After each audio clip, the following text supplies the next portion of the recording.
Hey everybody, welcome to the show. I've got a little bit of a cold, just recovering a little bit, so forgive my voice, but I'm Hans Albrecht, of course, 15-year pro options market maker, another decade after that, managing a whole bunch of options income funds, generating $750 million in options income, as well as managing a bunch of downside protect black swan type funds. So lots of fun, long, short options, defense, offense, and everything in between. So very excited to have you guys here today. Thanks so much. As always, disclaimer, this is your trade, your responsibility. If you're okay with that, let's keep going. If not, we'll see you in another video. Hopefully. Today, we've got sort of a little bit of a mishmash of a kind of day lately. We're sort of seeing a bit of a broadening start to come out again. So some interesting things. The Qs, of course, have just absolutely roared back from this spot down here. And we can see they're kind of coming up. If you want to draw this line up from here across, we broke down, we bounced, we came back that on that NVIDIA day, and then we completely collapsed into the close, which wasn't a good look, right? That was not a good look for the market at that point. And I thought, boy, that's a little tricky. I did buy some puts up in here. Did not sell them here, but I sold some S&P puts. So got out of some of the protection, but what I did do is I added to a lot of risk down in here, names like Micron and a few other ones that we're going to be talking about that I think are still in the driver's seat. So it's a bit of a dispersion type market. What that means is there are, we've got an index that is, of course, rallying back, but there's a lot of stuff going on under the hood. And we're going to talk a little bit about that in a moment. So let's take a look at a few of the stocks here. We've got the Google, which I told members I've gotten almost out of everything. I think the high I got was 326, 327. So really an unbelievable run from the low 200s up into there. Now, what I did hold on to was that butterfly, that broken wing butterfly. And I had members ask me, and by members, I mean, I've got a Discord community, I've got Leaps Trader, and I've got the brand new Turbo Trader Pro income scanner, first of its kind on earth. It won't be the last, but you'll see a lot of crap out there that's going to act like that. This is it, 30 years of what's in my head, options arbitrage for 15 years. This is fantastic. We've already onboarded a whole bunch of people. It's been an amazing launch.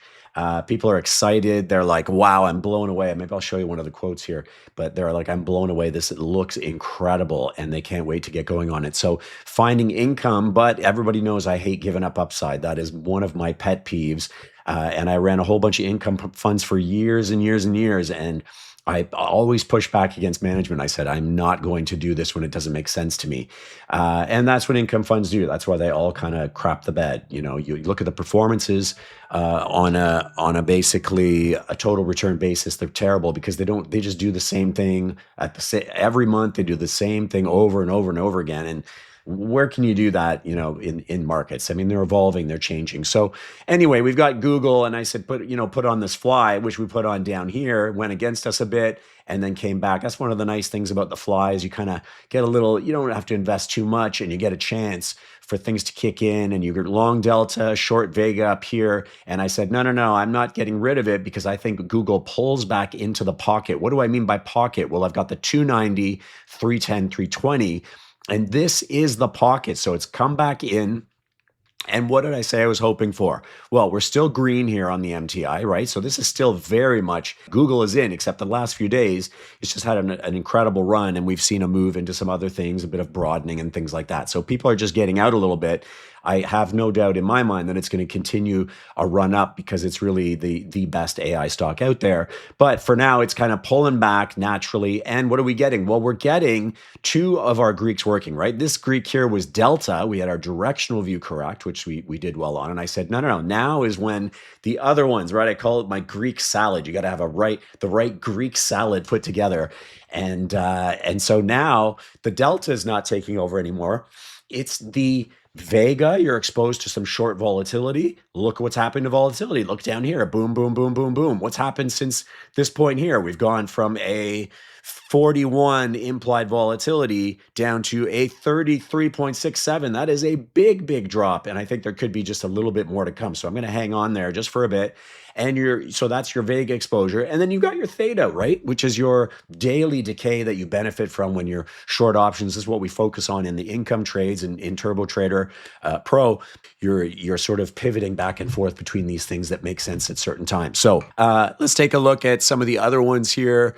We've got one of the things we've been shifting into is IWM. Beautiful, beautiful chart here. A little bit of a pause. We're seeing just a little bit of a shift back into technology, right? So where are we seeing that? It's not in Google. It's not in Google. It's really not in Meta, although Meta has made a nice little comeback here. I'm certainly not going to throw a parade over this. It's got a lot of work to do. It's not really in NVIDIA. NVIDIA has been struggling, right? NVIDIA, there's been a little bit of an overhang there, which I've talked about. That's why I have no positions on it right now. A little bit of a move back in Micron. We got a little bit of a bounce back in Amazon, which is now on my radar again. I am not getting the green on the MTI and the indicators, but I am getting the nice solid yellow. So this is going to be an income trade. We'll talk about some of those in a moment. I'm going to show you the scanner where we're looking at stuff like that. Actually, you know what? Let me take a look right now. Here we go. Right here, we can see Google, just a solid green again. Just had a really big move, and really that move above the 20-day, which I've mentioned before, is just a little bit too extreme right now. So happy to let that one kind of sort itself out for a bit. We've got Amazon. It's a little incomey right now, right? We want to see this come back. If you click on one of the names, you get the picture of what's going on. So this one's coming back a little bit. Let's put it on the 1 year, which is going to give us a little bit of a better picture. Overall, we can see the 1 year coming back nicely, but fairly significant damage has been done. So what does Turbo Trader Pro do? Well, in part it finds opportunities, but it also importantly keeps you out of ones that are just not giving you the love that you want to see. And that's one of the areas that people really, really suffer on. In staying away from poor setups is just as important as finding the good ones, because you can have a 90% win rate in the income game and still not make any money, believe it or not. You see people brag about 90%. Well, you could potentially not even make any money. And that's what happens. People come to me, they say, Hans, I'm just kind of spinning my wheels. Well, it can happen on a stock let's take a look at some of the names that are struggling a little bit here. We can see some of these data center plays. This is a crypto name that is really basically considered a power name right now. We've got reds. We see a little bounce back in here. You could easily get excited, right? The traders, I see this. It's come crashing down, and now it's bouncing its head off the 9-day, which is your first sort of warning. Is don't get too excited unless you see that. You've got pure reds on the MTI. That thing's telling you forget about it. Don't even waste your time. You had all these greens to basically get in there. Little pause here, more greens, and then just sort of yellows, and then reds. Just get me the heck out of Dodge. And there's just really no reason to kind of get excited about that. Now, what do we have on CIFR? This is the other crypto turned energy name that I think everybody's going to have to have a piece of. I think this is the one that actually is plugged into nuclear. So this one is far outperforming the IREN. I just sold my position in it just because it's had this great run up from 14 all the way to over 20, 21. Got out in here, but I am looking to get back in as it comes down towards this 9, right? So when it's under the 9, nothing good can happen, right? It's that old saying, after 10 p.m., nothing good's going to happen with your teenagers out of the house. Well, under the 9, not much good is going to happen. So I don't force these kinds of trades. Now that we're above the 9, I see this outperformance. I see the MTI turning green again from reds, which is basically look out. And that's a name that is now much more important for me to watch than the IREN. I have a position on IREN, but it's just not giving me what I want to see right now. We can see the Amazon in the yellow. We got the SPY Qs. This is taking into account all kinds of metrics, volatility, sentiment, technicals, you name it.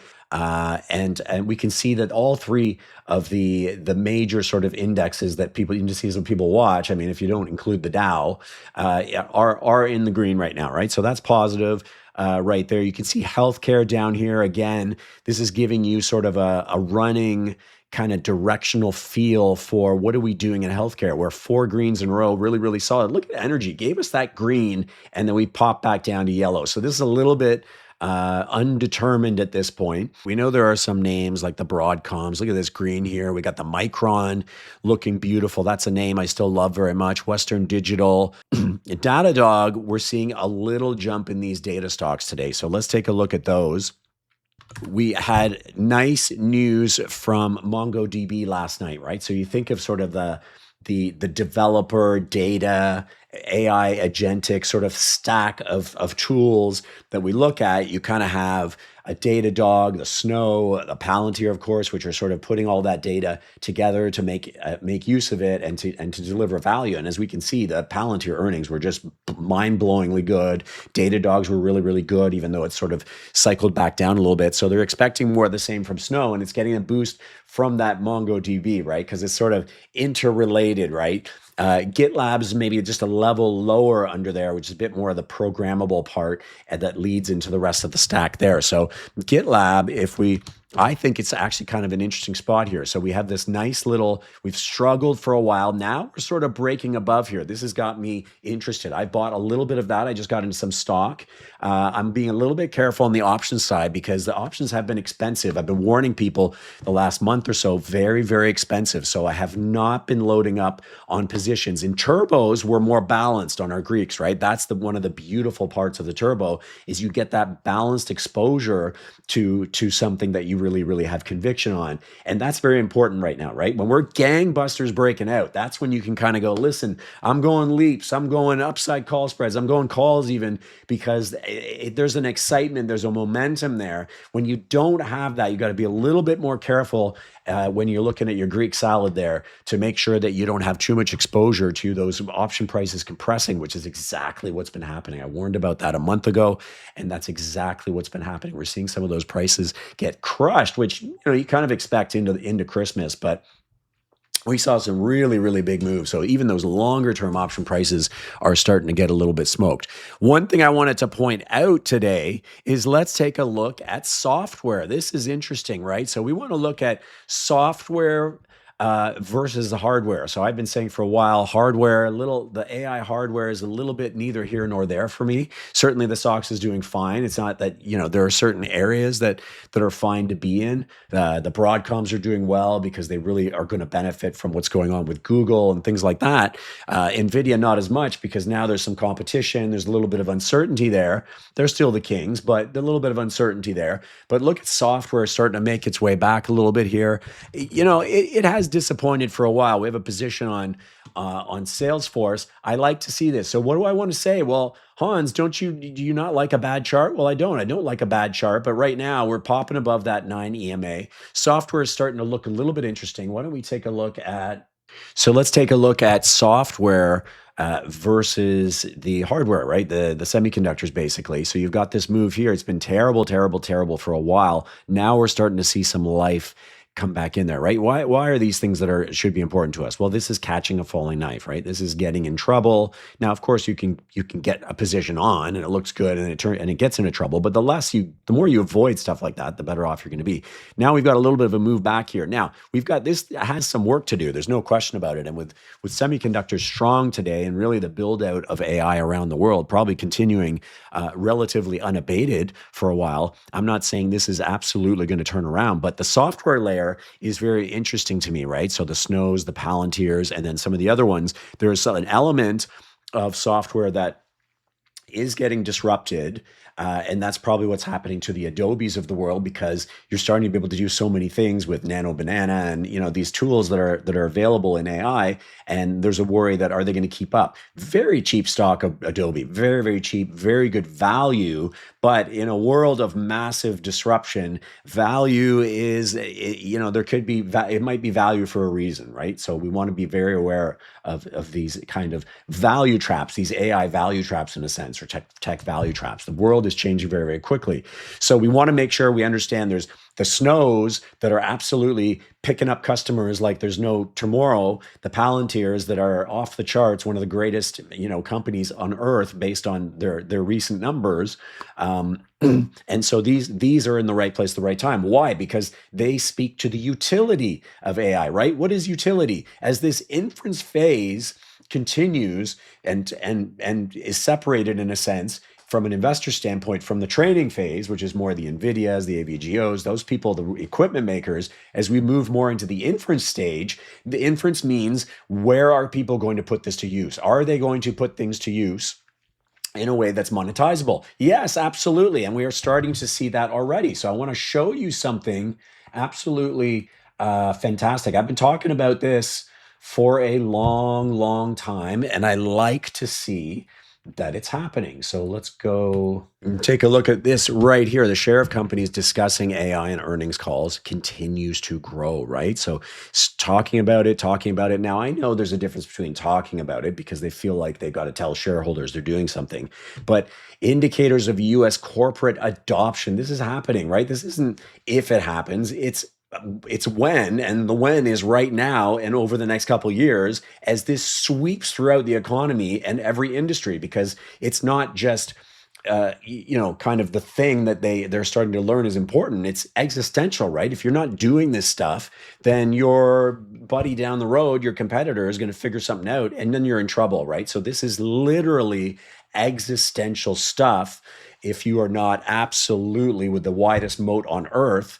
And so you can see this is basically discussion, AI productivity, the investment banking survey as well as different number of different measures here. And now there are going to be some places where it's easier to implement, right? That's why I kind of like Goldman and JPM and Morgan Stanley, some of these things where they're basically, it's going to be low hanging fruit, ways to basically take advantage of the cost savings that, can happen more easily in a very sort of digital world like finance is. Now, if it's, a world of building things with robots, then that takes a little bit more time. So you're going to see it really get adopted early in some areas, and it's happening. It's just simply happening, right? And we want to talk about Torsten Slok here.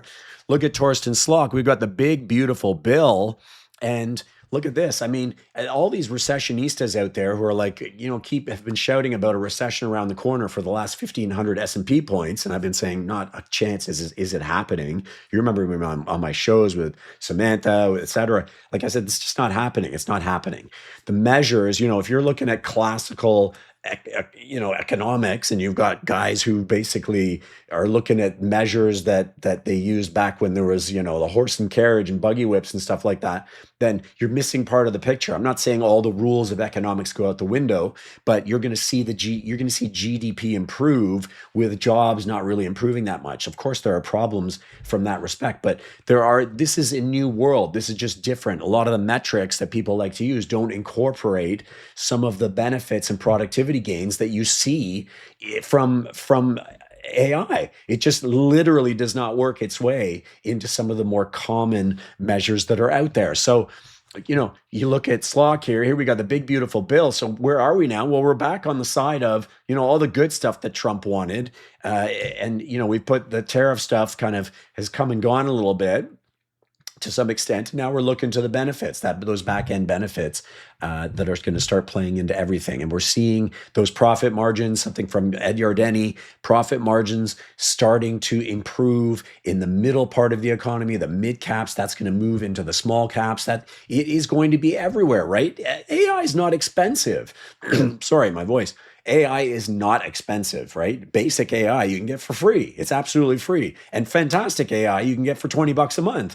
Like, where can you get a tool like that? This is going to absolutely boost so many businesses, so many parts of the economy. The job question is absolutely going to be a very ongoing concern, and for good reason. But for now, we're going to see profit margins improve in all likelihood. If we can kind of keep this from getting too ugly in some sort of certain socioeconomic areas of the population, then you're going to just continue to see this yield benefits for many parts of the economy. So, one of the things that I wanted to talk about is my breakout ratio, right? So here's my breakout ratio. This is the fast money, right? So when the true mania will not be back on again. So the IRENs and things like that, they're more in a trader's market right now until you start to see this improve. And this has quite a bit of work to do at this point. I don't know if it can accomplish all the work it needs to get done by Christmas. It's possible because we're probably going to get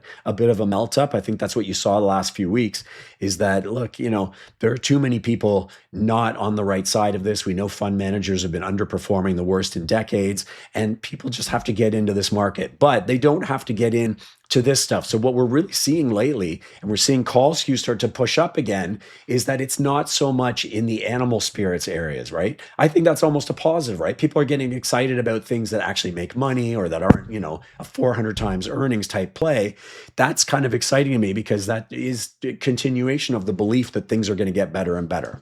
And here we go. We can see the November everything rally right here. Look at that big, broad, beautiful rally. We've got some bonds hanging in there. We've got even lower quality kind of stuff, and of course Bitcoin had a bit of a rally. It's been struggling lately, but really the story has not really been the S&P as much. It's been a sort of a spike in the factor volatility. So where we sort of feel that lack of comfort is in the high beta, in those certain areas that have not done as well. But overall, you can see that we are starting to see that beautiful, beautiful sort of broadening happening as well. And foreigners starting to really, really come back into the economy, right? And I said that, months ago here, April 25th, I said, the foreign sellers, they're going to be wrong. All the major stuff is in the US. Maybe it changes. DeepSeek has come out with a couple of models that are better, supposedly better than everything else. But look, it is, the US is simply the stronghold for innovation. It has been for a while, probably will continue to be. Here's that foreign demand really coming back. Look at that, beautiful. In April, of course, they got out, and that's when I said, no. They are going to be coming back. They are making a massive mistake. That is absolutely not going to continue. And here they are pushing in as hard as ever. And here's that multi-factor volatility that I talked about. Here's your broad index volatility, not really doing a whole lot, right? We had a little pullback there a couple of weeks ago, but overall really hasn't been anything crazy. I thought below 6,500 that we could get a little snowball effect from the negative gamma. That was a possibility, but Williams came in, he saved the day, and it looks like we're getting the rate cut, and that's what we needed to basically steady the ship. But under the surface, look at that, all these factors that I talked about, the momentum, the high beta, this has been very high vol. That's where people are feeling it, especially retail. Retail tends to trade those kinds of things, right? They're not necessarily buying the super, super steady stuff. Retail wants to get rich. The rich are probably, being a little bit more careful. So you can almost think of it in that way. So here's your breadth as well. Beautiful breadth, 5-day moving average for the S&P advancers to decliners, right? So we're back up to 150. That is very, very positive. Broader for participation. Again, this is not a narrow squeeze. This is back on, right? So breadth has really, really picked up of late. That crowding into sort of a mega cap, into those earnings in terms of the calls over puts, that has dissipated a little bit, right? So MAG is doing, a couple of them are doing okay. The Apples, which everyone has hated, and I've loved for the last $80, we've done fantastic on that. But here we go, that sort of put call skew in the MAGs, basically back to neutral. So there's really no overexcitement in the MAG, which I think is important, right? Because that really drives the bus from an index level. If you've got problems or exuberance in MAG, then you've got a bit of a potential powder keg there, because that may have to unwind, and they're so heavily weighted that could be a bit of an issue. We're not seeing any worries really in that department at this point. So that's another very, very positive thing.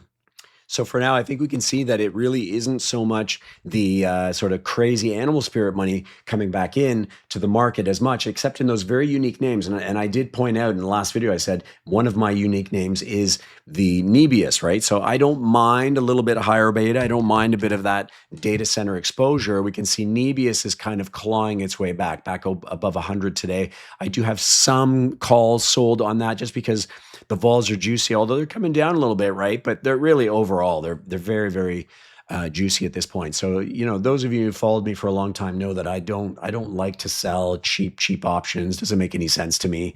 And a lot of people have come to me the last few months and said, man, Hans, I did okay on income, but boy, did I give up some upside. Yeah, it's because you're not looking at it the right way. And Turbo Trader does just that, right? It's telling you, look, where's the opportunity? If it's not there, then you don't do that. There's a different trade to put on. So it's as simple as that. For me, not giving up a ton of upside is it's not the same as a loss, but it's not going to feel good. You're in risk markets, right? Are you in risk market? If you do a cover call, you're giving away upside, significant upside potentially, but you're retaining almost all the downside, right? So you're going into risk markets, you're taking a risk with your money, and yet you're truncating your upside. So it's something you do strategically, and it's something that Turbo Trader Pro is going to find for you, those income opportunities when income makes sense, those turbo opportunities when turbos make sense.